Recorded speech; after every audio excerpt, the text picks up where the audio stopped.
우리 앞뒤로 양옆으로 이렇게 인사하겠습니다. 잘 오셨습니다.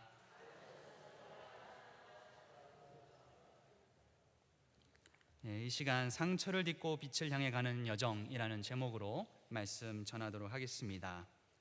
하나님은 우리의 빛이십니다. 이것은 요한 1서 1장 5절의 말씀이기도 합니다. 다윗도 시편 27편에서 여호와는 나의 빛이요 구원이시니 내가 누구를 두려워하리요 라고 고백을 했습니다. 이렇게 우리는 빛이신 주님을 만나게 되면 영이 살고 또한 육체도 살아나는 듯한 그러한 기분을 갖게 됩니다. 그런데 놀랍게도 예수님도 우리를 보고 너희는 세상의 빛이다 라고 마태복음 5장 14절 산상수훈에서 이렇게 말씀을 하셨습니다. 그런데 우리가 이렇게 빛이란 무엇일까 생각을 하게 된다면 잘 떠오르지 않는 것 같기도 합니다. 정의하기가 쉽지 않은 것 같아요. 과학에서는 뭐라고 하느냐, 이 빛을 눈에 보이는 전자기 복사다 이렇게 이야기를 합니다. 하지만 우리에게 빛이라고 하는 것은 그 이상의 의미가 있죠. 빛이 있어야 세상을 볼 수 있고, 그리고 나의 얼굴도 볼 수 있고, 다른 사람의 표정과 그리고 생각을 볼 수도 있는 것 아니겠습니까? 그렇게 빛은 단순한 자연현상이 아니라 우리의 삶을 열어주고 서로를 이어주는 커다란 선물이기도 합니다. 그런데 우리가 이 빛을 보지 못하게 된다면 어떻게 될까요? 우리는 살아가면서 누구나 장애물을 만나게 됩니다. 그것은 때로 몸의 한계일 수도 있고, 어쩌면 그것은 마음의 트라우마나 상처일 수도 있습니다. 중요한 것은 그러한 상황 앞에서 포기하지 않고 끝까지 빛을 향해서 나아가는 것이 중요하겠습니다. 그런데 이러한 생각을 한 사람이 한 명이 있습니다. 그것은 바로 빛의 화가라고도 불리는 모네입니다. 모네는 인상주의 화가로 많이 알려져 있습니다. 인상주의는 19세기 프랑스에서 일어났던 회화 운동인데, 그 중에서도 모네, 피사로, 에드워드 드가 또는 르누아르 이런 사람들을 중심으로 열어진 운동이기도 합니다. 그런데 이 인상주의라는 말의 기원을 아십니까? 제가 그림을 하나 준비했는데 모네의 그림 중에 인상해돋이라고 하는 그림이 있습니다. 이 제목을 따와서 당시에 이 비평가들이 인상밖에 없다라는 비꼬는 의미로 인상주의다라고 말을 시작한 것이 기원이 되었다고 합니다. 인상주의라고 하는 것은 이 사실주의를 이어받아서 햇빛에 따라 시시각각 변하는 풍경과 사물의 표현을 아주 중요하게 생각했습니다. 그래서인지 이 모네의 그림을 보게 되면 빛에 따라 변하는 이 사물의 정확한 모습보다는 그의 실루엣, 다채로운 이 반사되는 자잘한 빛들로 볼 수 있습니다. 그래서 이 그림을 통해서 누구도 흉내낼 수 없는 신비로운 색을 우리에게 보여주려고 합니다. 특별히 이 모네라고 하는 작가는 평생을 이 인상주의에 머물러서 그림을 그린 화가로 알려져 있습니다. 제가 근데 이 사람을 이야기하는 이유가 있습니다. 먼저 그 전에 잠깐 생각을 정리하기 위해서 다음 그림을 제가 보여드리겠습니다. 당시에 살롱에서 외면받은 이 작품인 풀밭 위의 점심 식사라고 하는 그림이 있습니다. 원래는 그것이 에두아드 마네의 작품인데 그 그림이 엄청난 이 비난과 조롱을 받았습니다. 그래서 이것을 돕기 위해서 이 모네도 똑같은 제목으로 다른 그림을 그리게 되었습니다. 그런데 이 그림이 좀 다르죠? 뭔가 이상함을 느끼고 계십니까? 그림이 하나가 아니죠? 원래는 한 그림이었다고 합니다. 그런데 이 그림을 생활고 때문에 이 창고에 모셔놨던 이 그림이 손상을 입게 됩니다. 그래서 오른쪽 위에 그림이 해당하는 그림이 썩게 되면서 어쩔 수 없이 이 3등분으로 해서 새롭게 다시 색칠을 했다라고 합니다. 그래서 다음 장으로 넘겨주시면 이것이 이제 오늘날 이 오르세 미술관에 존재하는데, 보이시죠? 이제 오른쪽 위가 안 보이죠? 분실됐다고 합니다. 그래가지고 저 그림을 되찾으면 여러분은 부자가 될 수 있습니다. 예, 저 그림을 되찾지 못해서 현재 저렇게 2점만 남아 있는 상태입니다. 이렇게 모네도 결국 당시에는 이 생활고에 허덕이던 되게 가난했던 사람이다라는 것입니다. 그런데 이 그림 외에도 우리에게 잘 알려진 그림이 하나 더 있습니다. 바로 파라솔을 든 여인입니다. 한 번쯤 보신 적 있으시죠? 예, 이 그림은 굉장히 유명한 그림입니다. 이 모네 가족이 아르장퇴유에 머물 때에 아내였던 까미우 모네와 그의 아들 장 모네를 그린 그림입니다. 이 그림을 보게 되면 이 인상주의의 핵심적인 부분을 확인할 수 있습니다. 먼저 이 하늘을 보게 되면 확대를 좀 해보겠습니다. 확대를 하면 이 하늘을 평소의 사실주의처럼 자세히 그리지 않습니다. 굉장히 뭔가 덧칠한 듯한, 엄청나게 두꺼운 듯한 칠함이 보여집니다. 그리고 다음 장인 모네 그림을 더 자세히 보게 되면 이 부인에게는 상향 원근감이라고 하는 것을 넣었습니다. 무슨 말이냐? 밑에서 위로 보는 듯한 그러한 실루엣을 넣어서 이 아래에서 보는 것처럼, 실제로는 그렇지 않다고 해요. 아래에서 보는 것처럼 그렸다라고 하는 겁니다. 하나 더 보게 되면 옆에 있는 이 7살 아들 장이 이 먼 곳에 서서 허리만 딱 잘린 채로 나와 있습니다. 이것이 당시에는 굉장히 획기적인 그림이었습니다. 멀리 있는 그림도 최대한 자세하게 보여주려고 했던 그 사실주의 세계에서 이 인상주의는 보여줄 것만 보여주고 과감하게 삭제도 하고 인상만 보여주려고 하는 이러한 모습이 굉장한 성취다라고 하는 것입니다. 그런데 여기서부터 비극이 찾아오기 시작합니다. 이 모네의 말년이 굉장히 혹독한 시간이 찾아오게 됩니다. 이 그림에 등장하는 아내가 세상을 떠나게 되고 이 그림에 등장하는 큰아들인 장마저 먼저 죽음을 맞이하고 맙니다. 이렇게 가족이 하나 둘씩 죽어가는 것을 지켜봐야 했던 모네는 이 정신적인 충격과 상실감이 엄청나게 되었습니다. 그래서인지 1912년부터 모네는 백내장을 앓기 시작합니다. 그래서 그는 세계 화가, 이 빛의 화가라고 불렸었는데 오히려 세상이 점차 안 보이기 시작하게 되었습니다. 인상주의는 관념과 선입견과 개념을 빼고 순수하게 빛을 그리는 미술입니다. 그런데 화가로서 세상을 제대로 보지 못한다고 하는 것은 아주 큰 문제입니다. 그래서 모네는 파리의 유명한 안과 의사였던 샤를 쿠틀라에게 수술을 2번이나 받기도 했습니다. 그런데 그것이 큰 변화를 일으키지 못한 것 같습니다. 이 다음부터는 제가 연속적으로 그림을 좀 보여드리려고 합니다. 먼저 1914년작인 수련입니다. 멀쩡한 것 같죠? 아직은 좀 멀쩡합니다. 그런데 점차 다음 장을 한번 넘겨보겠습니다. 점차 이상하게 보이기 시작합니다. 왜냐? 백내장을 앓게 되면 사람이 푸른색이 점점 안 보인다고 해요. 그래서부터인지 이 시력이 상실되기 시작하면서 그는 이 연못의 그림, 수련의 색깔이 점차 변화를 하게 됩니다. 그래서 나중에는 붉은색과 노란색만 사용하는 것을 보게 되는데 다음 그림을 한번 보겠습니다. 이것은 아주 잘 알려진 수련 그림입니다. 이것은 원래 시력이었을 상태의 그림입니다. 다음 장을 한번 보여주시면 이렇게 똑같은 다리인데 시간이 지나면서 1922년에 그려진 이 다리는 완전히 백내장 때문에 푸른색의 청색광이 차단된 모습으로 나타내기 시작을 합니다. 그런데 놀라운 것은 이 모네는 그림을 포기하지 않았다라는 것입니다.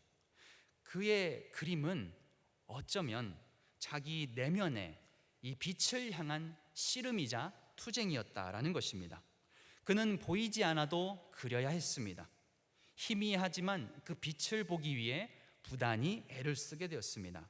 우리 다음 장 넘겨주시면 좋겠습니다. 지베르니의 장미길이라는 작품입니다. 이제 완전히 앞이 백내장 때문에 흐리게 보이는 상황입니다. 이 그림을 보게 되면 작가가 겪었을 상실감, 두려움, 불안도 보이는 것 같습니다. 그러면서 동시에 이 삶에 대한 나의 이 작품 활동을 멈추지 않겠다라고 하는 강렬한 의지도 느껴지는 것 같습니다. 예전과는 분명히 다른 색입니다. 그러나 이 색은 왜곡된 색감이라는 것을 모네도 알았을 것임에도 불구하고 그는 오히려 현상을 초월하는 아름다움을 보여주고자 했습니다. 그래서 모네는 끝까지 자신의 빛을 찾으려고 했고, 신체의 눈을 넘어서는 영혼의 빛을 찾기 위해서 그는 오히려 이 그림을 통해 철학적인 길로 들어가게 되었습니다. 사랑하는 성도 여러분, 우리는 살면서 많은 꿈을 꾸고 소문을 듣습니다. 나에게 꿈과 같은 이야기가 현실로 이루어진 사람의 이야기, 내가 바라던 것이 기적처럼 일어나서 성취하게 된 누군가의 이야기. 하지만 현실을 돌아보게 되면 나의 삶은 그 소문과는 상당히 거리가 있어 보입니다. 도저히 나아 보이지 않을 것 같은 절망 속의 상황 속에서 희망을 가지려고 하는 그 삶의 의지가 작동을 하게 됩니다. 그럴 때 우리는 꿈과 희망을 도와줄 누군가가 있다면 그것은 아주 큰 힘이 될 것입니다. 모네가 이 어둠을 통과해서 다시 색을 붙잡으려고 했던 치열한 여정을 벌인 것처럼 오늘 본문 속에 나오는 이 중풍병자의 회복의 여정과 깊은 공명을 이루는 것 같았습니다. 이 신체의 한계와 절망스러운 상황에도 불구하고 빛과 생명의 근원으로 나아가던 이 모네의 여정은 어쩌면 이 구원의 이야기로 가려고 하는 엄청난 신비 이야기가 아닌가라는 것입니다. 그는 이렇게 보이지 않는 빛을 붙잡기 위해서 끊임없이 화폭을 두드렸습니다. 오늘 본문 속 중풍병자도 어떻게 보면 마찬가지입니다.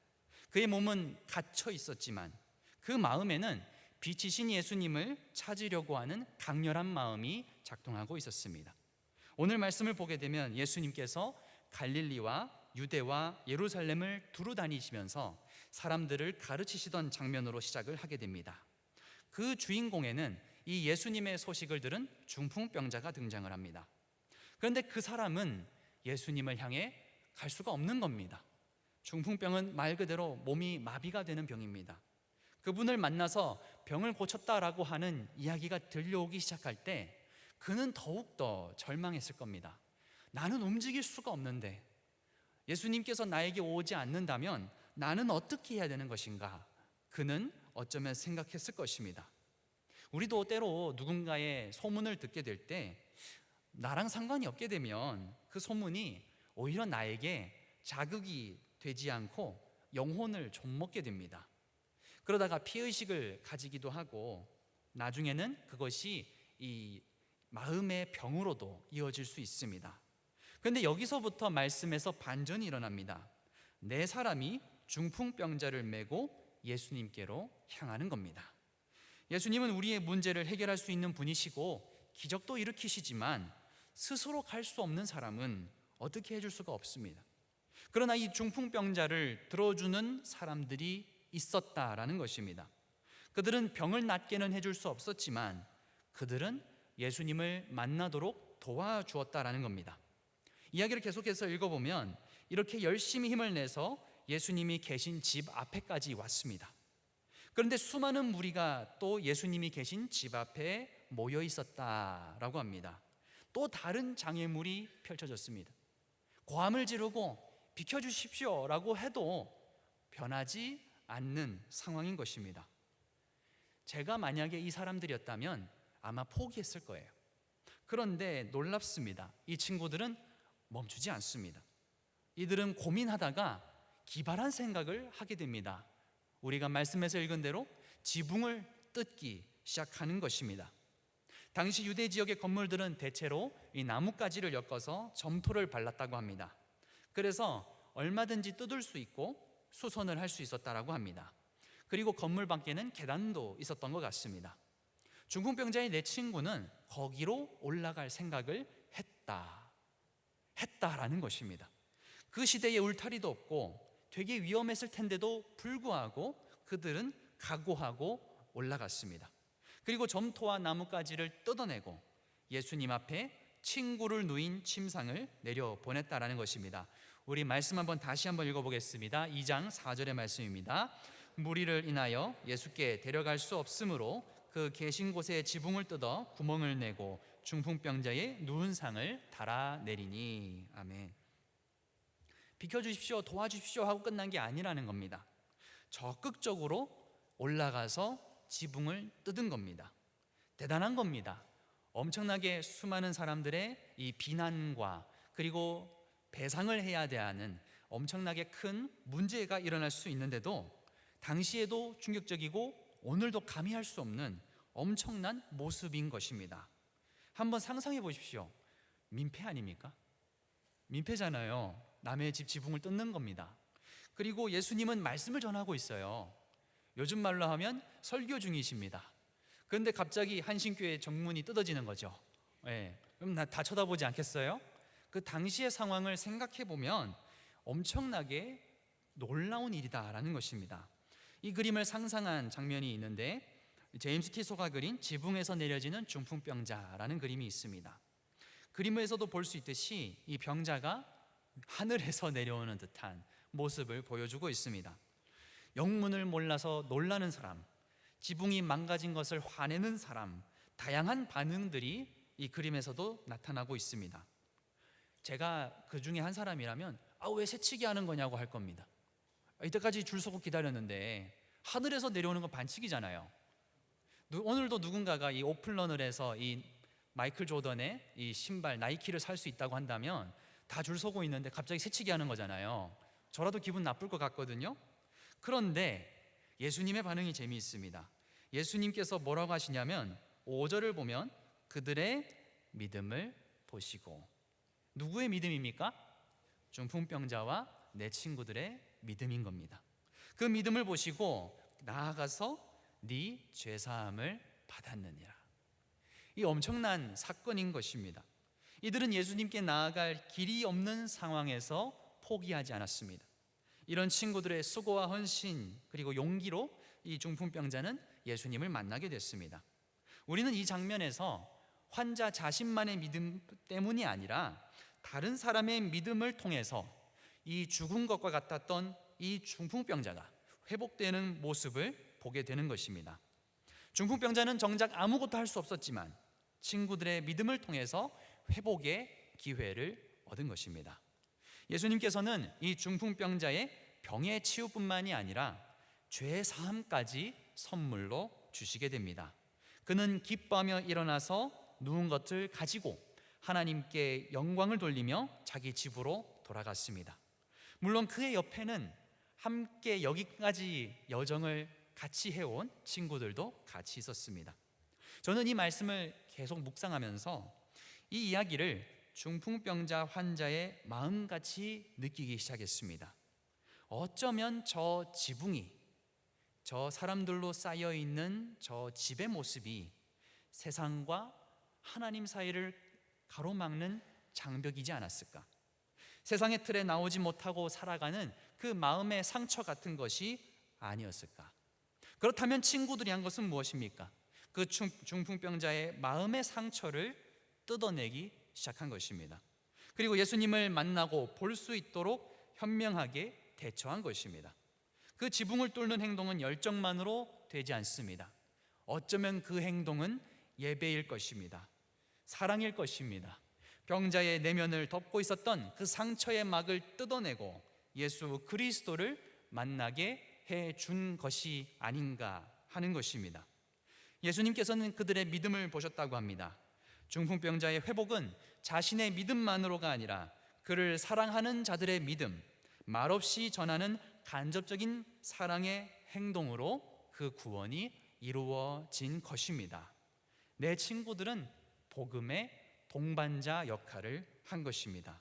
이것이 바로 우리가 해야 할 일입니다. 우리 주변을 보게 되면 특히 마음의 병으로 힘들어하는 분들이 있을 겁니다. 어른 학생 구분 없이 고통을 호소하고 우울과 불안으로 살아가는 사람들이 많이 있을 것입니다. 우리는 그들에게 조금 더 다가가서 힘들게 하는 그 마음의 상처와 짐을 들어줄 수 있어야 되겠습니다. 사랑의 말로, 용기와 위로의 말로 힘을 주어야 할 것입니다.